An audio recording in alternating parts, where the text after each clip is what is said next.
السلام علیکم۔ تو آج نا ایسا دور آ گیا ہے کہ کسی کو آپ کسی چیز سے روکتے ہیں، منع کرتے ہیں تو کہتے ہیں کہ اسلام میں تو سب کچھ ہی منع ہے، کہ اگر ہم اسلام کا ریفرنس دے کے دیکھیں آپ جو کہہ رہے ہیں غلط ہے، اسلام اٹس ناٹ رائٹ، تو یہ ٹھیک نہیں ہے، تو وہ کہتے ہیں اللہ تعالیٰ نے تو پھر سب کچھ ہی منع کر دیا، آپ تو ہر چیز سے روکیں گے۔ دیکھیے، اگر اللہ تعالیٰ نے کسی چیز سے روکا ہے تو اس کے اپوزٹ میں اس سے بہترین عطا کیا ہے، کیونکہ اب دیکھیے اگر اللہ تعالیٰ نے زنا کو حرام کیا ہے تو نکاح کو حلال کیا ہے۔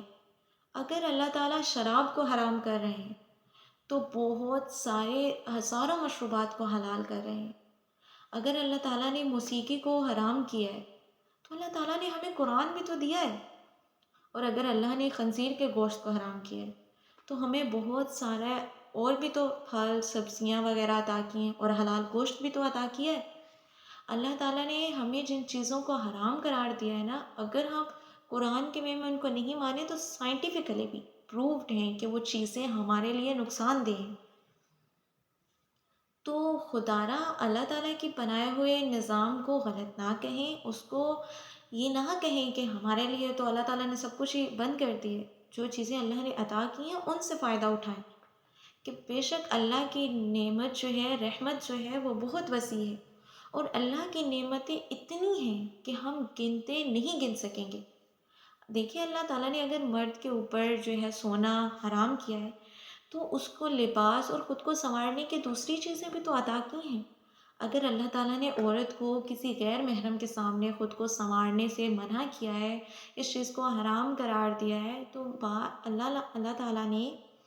عورت کو اپنے شوہر کے لیے بھی تو سنوارنے کا حکم دیا ہے، کہ اس سے ان کے رشتے میں محبت بڑھے گی۔ اور اگر عورت کسی غیر محرم کے لیے بنتی سنورتی ہے نا تو اس سے کیا ہوگا، اس سے مطلب وہ اس کی طرف مائل ہوگا، اور یہ چیز گناہ ہے، یہ بھی زنا کے دائرے میں آتی ہے، اور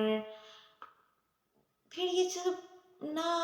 خراب ہو جائے گا، اس سے عورت کی عزت بھی جائے گی، اس کا کردار بھی جائے گا، سب جائے گا۔ مگر اگر یہی سب وہ اپنے ہسبینڈ کے لیے، اپنے شوہر کے لیے کرتی ہے، دین اللہ بھی خوش ہوں گے اس سے، اس کا شوہر بھی خوش ہوگا۔